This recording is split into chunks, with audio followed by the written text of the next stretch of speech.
Now, from across the tri-states, this is KHQA Sports. Well, tip-top of the evening, everybody, and welcome to Sports Final on what we sincerely hope won't be the last weekend of the Tri-State Fall High School sports season. Now, we opened this day with 2 volleyball squads and 3 football programs still in hot pursuit of state championship hardware. The Holy Trinity Lady Crusaders, in fact, were but a single victory tonight from hoisting championship gold for the first time as Holy Trinity. Well, here you go. The last remaining obstacle, Janesville, in a battle royal tonight between Iowa's number 1 and number 2 ranked Class 1A programs. It would not fare the way Holy Trinity hoped, and there would be no storybook ending as Janesville wins games 1, 3, and 4, and games 1 and 3 rather decisively to hand Holy Trinity loss number 5 of the season and the one that denies them the state championship. Michaela Fecke, though, was named the tournament team captain from the all-tournament team. She finished her junior season with 31 kills tonight to lead her team. No one else on the team had more than 5 kills, so Michaela Fecke doing work. Our Will Wilson was in Cedar Rapids from start to finish tonight, and we'll have a complete wrap-up for you coming up tomorrow on the Big Overtime Show. Again, great season for Holy Trinity. 2nd place in the state, nothing to sneeze at. And there'll be a reception coming up on Sunday for the Lady Crusaders to welcome them home after their thrilling, triumphant season. Let's talk about West Prairie State semifinals today, taking on the defending state champions Keith Country Day over at Redbird Arena. Game number 1 was tied early at 7 thanks to this kill by Paige Webster, but the Cyclones struggled down the stretch, ended up losing 25-16. Ethan Peterson and company not knowing what to make of game 1. They like game 2 a whole lot better in the crank zone as Courtney Campbell serves up an opening ace, and then it's Hannah Misek doing likewise. The super setter getting her serve on. Rachel Menzel as well getting into the act early on with a kill against the big, tall timber on the front line of Keith. More to come right here. Hannah Misek reading nicely. Oh, Keith trying to get too forward on the net. Misek pushes it to the back line for the easy point right there. Rachel Menzel with a key block right here to put her team up 5. Unfortunately, that lead in game number 2 would dissipate, but a huge kill coming up down the stretch right here by Jen Schwerer gives Holy Trinity, or excuse me, I should say West Prairie, a 1-point lead over Keith at this point. They would extend and win game number 2 thanks to some great action right here from Kaylin Peterson down the stretch, 25-21. So we go to a decisive 3rd set, and I tell you what, the crank zone was all fired up for set number 3. It started well enough for the Lady Cyclones in this one, as you'd get some more great serving. Kaylin Peterson in with the ace to begin game number 3. Again, a fortuitous sign going forward. Unfortunately, from there on out, service errors were unfortunately difficult. Jen Schwerer, though, with a nice kill right here. She had 8. Paige Webster had 9. Unfortunately, though, West Prairie loses game number 3, 25-17, loses 2 of 3, and will be relegated to the 3rd place game at 9 a.m. tomorrow, where it will be a showdown with New Athens, who was a loser to Stu Strasburg in straight games. We'll have complete highlights of that 3rd place game for you coming up tomorrow on Overtime as well. Some volleyball notes to pass along to you as well. Mandy Brooks today, the outstanding defensive specialist from Unity, ended up signing with Culver Stockton. We will bring you all the sound from her coming up on Overtime and from her new coach. And congratulations to Amber Riefessel, who ends up resigning an outstanding tenure at Hannibal High School after 11 years. Did fantastic work elevating the Hannibal program. In fact, I remember her back when she was playing. That's how old I am now, as Amber King back at Hannibal High School. Did great work. Her program finishes with 34 consecutive NCMC conference victories. That's yeoman's work and great stuff there. But Amber Riefessel calling it quits after a fine career over in America's hometown. Let's talk a little swimming. Speaking of Hannibal today, good stuff from Elliot Gieske as he ends up finishing 9th today in the 100-meter free, breaks a 16-year school record in qualifying today at state for the Hannibal Pirates. Tell you what, he also had a very nice finish as well in the 200-meter free, finishing in the top 16 there as well in prelims. Also, let's take a look at some of the relays. Hannibal's relays teams in the 200 freestyle finished 15th. They're the 15th fastest qualifier in the state and the 20th fastest qualifier in the medley relay as well. So Hannibal trying to do some damage and make a big splash coming up on Saturday. We'll keep you updated on that through Overtime as well. Well, it is the biggest high school football game to grace the Flower City in 13 years. A fact not at all lost on the Palmyra alum who happens to coach the Panthers, headed into tomorrow's state quarterfinal showdown with Blair Oaks. Somebody that's played here in the early 80s, I got to see some of the games in the early 80s, 83s, with Kaiser and Frankenbachs and the Kellers and all those guys that had some success. And now we have kids on the team with their dads played back then. So, and then for me to be here with Bouchard in the mid-90s when we had some success, it's really awesome to be a part of it. You know, with a great coaching staff, with a lot of tradition here. It's good to see it. Our kids understand it, and they're playing for Palmyra and they're playing for our community.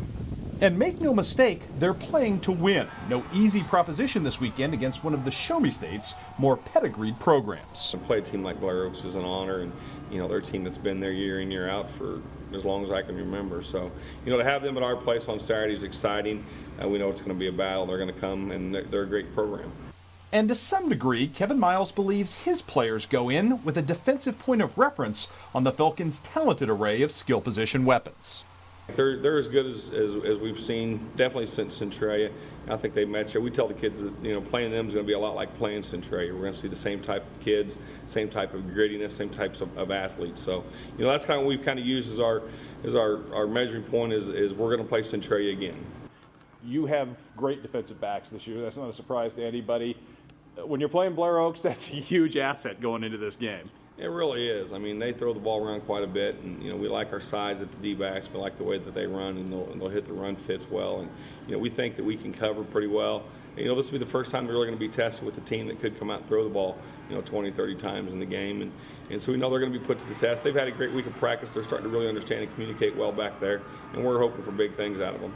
But for all of the flash on the field on both rosters, Kevin Miles ultimately believes the outcome of this game hinges on the play in the trenches.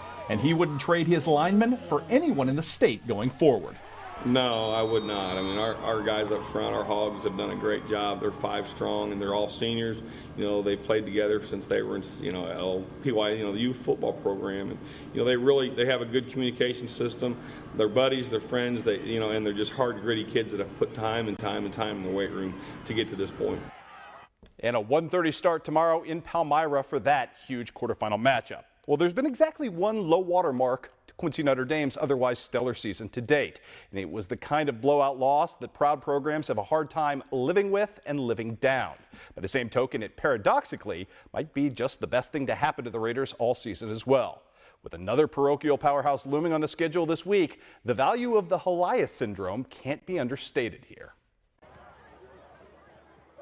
It's definitely not what we were expecting and what we were hoping for going into that game. We were hoping for a big upset, but it was a good wake-up call for us. I mean, ever since then, I think we've done a pretty good job of responding. It made us realize that we have a lot to work on still, and that we weren't where we need to be.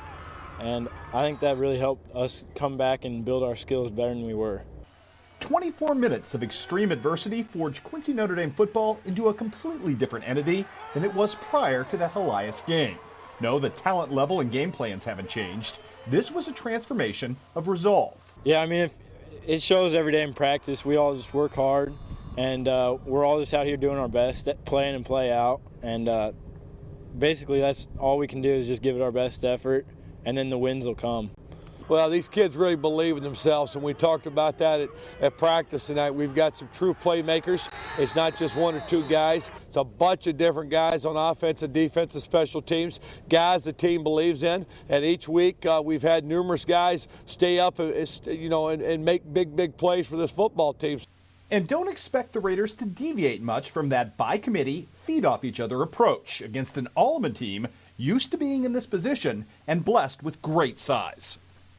Every team, they're always going to have that one big guy, and this team, they have actually 2 big guys, so we have our hands full, but we just go out there with our heads up and say, we're going to take this guy, and he's not going to do anything to hurt us. You know, we understand, again, it's a very rich tradition, a very well-coached ball club. They've got some very great, fine, outstanding players. They're very big up front.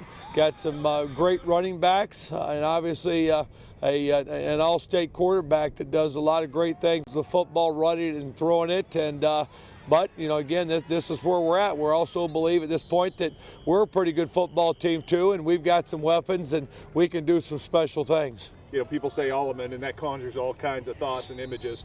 By the same token, as big and as physical as they are, you're on a turf field. You've got your speed, that you have available to you. There's some things that set up nicely for you, aren't there? Yeah, there definitely is. We got to use Dalen's speed to our advantage and our linemen's speed to our advantage. Like you said, their line is pretty big. They got some pretty sizable guys over on their side of the ball.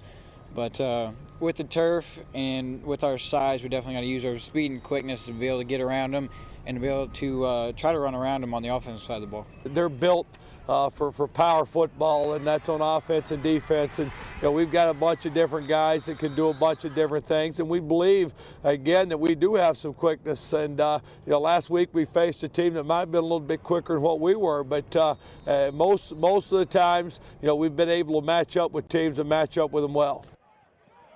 Time tomorrow set for 2 o'clock at Augustana. On overtime tomorrow, extended coverage from all 3 playoff games. Q&D Alleman, Palmyra Blair Oaks, and of course Camp Point Central and Maroa Forsyth. We'll keep our fingers crossed that we will have football beyond this weekend. 3 big challenges for 3 really good teams. Should be an awful lot of fun tomorrow. Let's talk a little college basketball tonight. Playing at the Des Moines Area Community College Shootout tonight. John Wood with a win over Iowa Central. The pride of Illini West, Brody Gronwald with 15 points on 5 3-pointers. That's the way you do it.